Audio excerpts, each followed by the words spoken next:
Everyone, आप सबका welcome है हमारे यूट्यूब चैनल पे। आज के इस इम्पोर्टेंट सेशन में हम क्लास 10th के बच्चों के लिए कुछ इम्पोर्टेंट क्वेश्चन जैसे लेटर, एप्लीकेशन, आर्टिकल, ग्रामर का पोर्शन, सेंट्रल आइडिया, लिटरेचर से क्वेश्चन आंसर कुछ मैं इम्पोर्टेंट समझ के सेलेक्ट करके लाया हूँ बच्चों। आप इस वीडियो को बहुत ध्यान से देखें। आप जो अपनी तैयारी कर रहे हैं उसको करते रहें और उसके साथ साथ ये क्वेश्चन जो मैं आपको स्क्रीन पे शो कर रहा हूँ, इन क्वेश्चंस को भी आप नोट कर लें और इनको भी तैयार करें। तो ये सब क्वेश्चंस की तैयारी आपके एग्ज़ाम में बहुत काफ़ी हेल्पफुल होगी। तो बच्चों आप ध्यान से सुने। सबसे पहले तो मैंने लेटर के बारे में एक क्वेश्चन लिखा है, इसको आप देखें कि write a letter to your elder brother, यानी तुम्हें अपने बड़े भाई को ख़त लिखना है। हु लिव्स इन दिल्ली, जो कि दिल्ली में रहता है। शेयरिंग योर फीलिंग, आप अपनी फीलिंग को बताएं, अपने एहसास को बताएं। About how you miss him at home, कि घर पे जैसे तुम्हारा भाई नहीं रहता, दिल्ली रहता, तुम्हें कैसा लगता है, इसके बारे में एक लेटर आप एग्ज़ाम के लिए तैयार कर लें। तो इसी तरह का और भी मिलता जुलता अगर लेटर आता है तो आप उसको लिख देंगे तो आपको अच्छे नंबर मिलेंगे। दूसरा एक एप्लीकेशन मैंने सेलेक्ट किया है।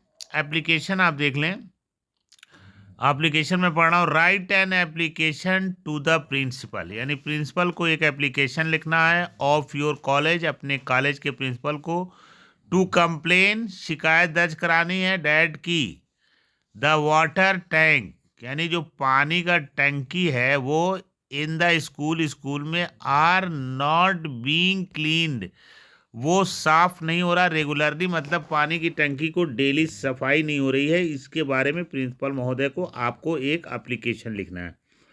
तो ये लेटर के बारे में हो गया। भाई के बारे में कि जो दिल्ली में रहता है, घर पे नहीं रहता, और घर पे नहीं रहता तो आपको क्या फील होता है।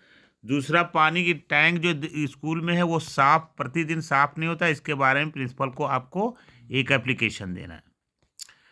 इसके बाद से जो है रिपोर्ट लिखने के लिए आती है आपको एस्से टाइप का जो आता है, उसमें आप नोट कर लें कि write A report on the craft exhibition, यानी कि कागज़ का बना हुआ मॉडल जो होता है उस पर एक एग्जीबिशन लग रही है, एक नुमाइश प्रदर्शनी लग रही है इन योर स्कूल, आपके स्कूल में। इन इसको पर एक आर्टिकल लिखना है, एक लेख लिखना है, जैसे एस्से लिखना है इन अबाउट 80 to 100 वर्ड। ठीक है। इसमें हिंट आपको दिया रहेगा कि व्हेन, यानी व्हेन इनॉग्रेशन, यानी कब सिरीमनी, यानी कि ये प्रदर्शनी कब लगाई गई। ठीक है। क्राफ्ट आइटम, यानी कि कागज़ के और दफ्ती के बने हुए आइटम की। गैदरिंग अदर स्टॉल, और तमाम दुकानों पे लोग इकट्ठा हुआ उसको देखने के लिए। ठीक है। ओवरऑल एक्सपीरियंस, अपना पूरा अनुभव देना है कि क्राफ्ट की प्रदर्शनी लगाई गई, यानी कागज़ से और बने हुए तमाम मॉडल का उस पर लोग आए, इकट्ठा हुए और कैसा फील हुआ, इस पर एक आपको लेख लिखना है। या आपको इस तरह का भी कोई चीज़ पूछा जाता है कि look at the picture given below, देखो नीचे पिक्चर दी हुई है, उसको देखना है। Taking clues from it right an article, इसको देख करके एक आर्टिकल लिखना है on advantage and disadvantage of internet in, यानी इंटरनेट से लाभ और इंटरनेट से क्या हानियां हैं, इस पिक्चर को देख करके आपको एक आर्टिकल लिखना है। ठीक है बच्चों, आगे चलते हैं। अब ये तो रहा लेटर, एप्लीकेशन और आर्टिकल की बात। अब हम ग्रामर के कुछ क्वेश्चन आपको दे रहे हैं, जैसे डायरेक्ट इनडायरेक्ट स्पीच में एक क्वेश्चन मैंने सेलेक्ट किया है, इसको आप देख लें। The boy said to the teacher, ठीक है, please give me 1 days leave, इसको आपको इनडायरेक्ट में चेंज करना है। उसी तरह एक पैसिव वॉइस है आपका, पैसिव वॉइस आपका है कि हु टॉट यू इंग्लिश। ठीक है, इसके बाद आपको कुछ सेंटेंस दे दिए, उसमें capital, small, full stop, comma, प्रश्नवाचक चिन्ह, ये सब सही करना है। ये आप इसको हमारी स्क्रीन से नोट कर लिए, इसको सही कीजिए। जैसे ही में एच इसमें स्मॉल है, इसका ही बड़ा हो, एच बड़ा होगा। ही रोड, आई कांट लिखा है तो कैन, एन के बाद कॉमा लगा के टी लिखेंगे, आई कांट हो जाएगा। कम बिकॉज आई एम इल, इसको सही करना है। फिर ट्रांसलेशन का एक छोटा सा मैंने पैसेज दिया, उसको आप नोट कर लें कि कल सुबह मैं पुस्तकालय जाना चाहता था। कल सुबह मैं पुस्तकालय जाना चाहता था, उसी समय मेरा एक मित्र मुझसे मिलने आ गया।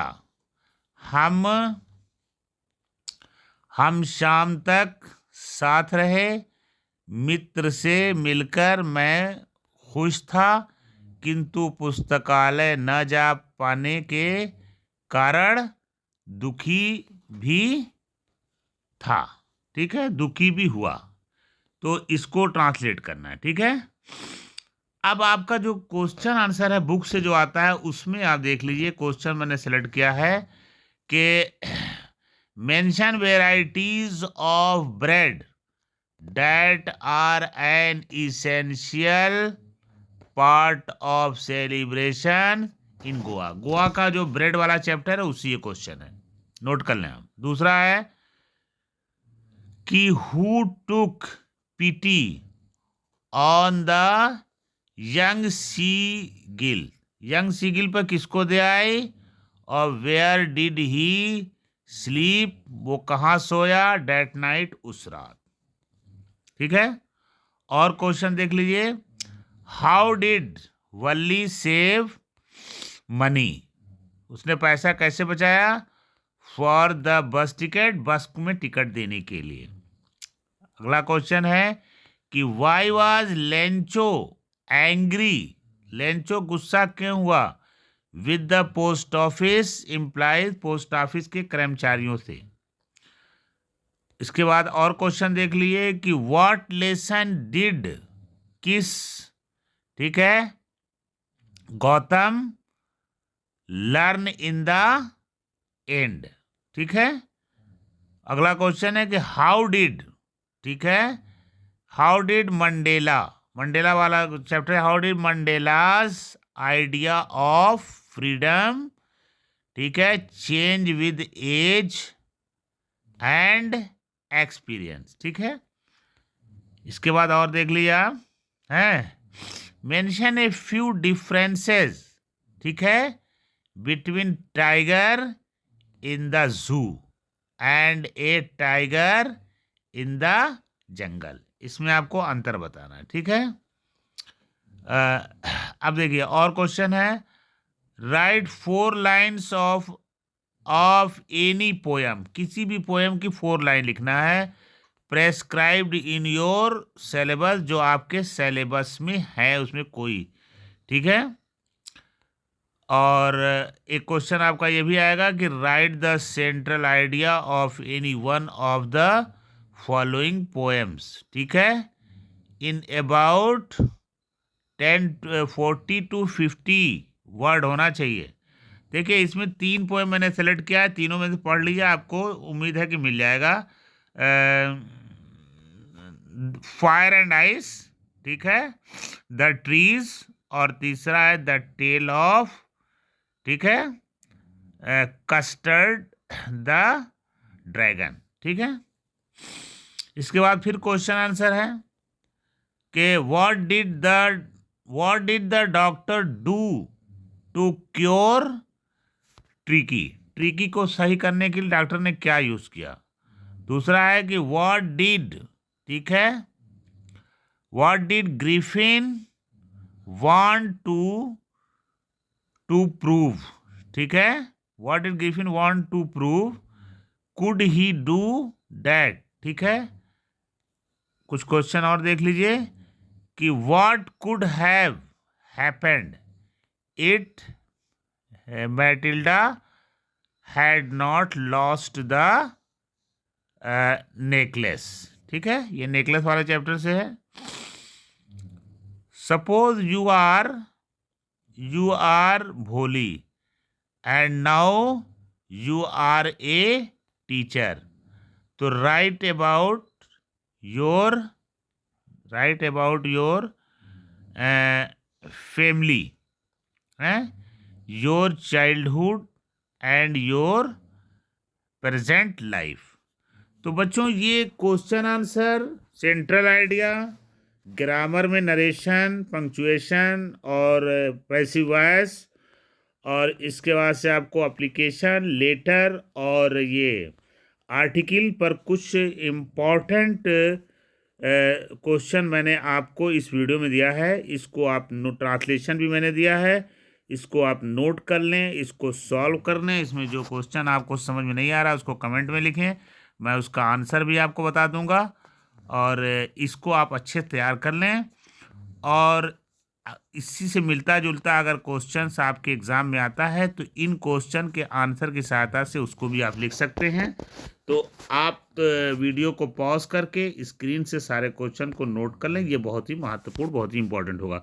Thank you so much for watching my video. Okay, all right.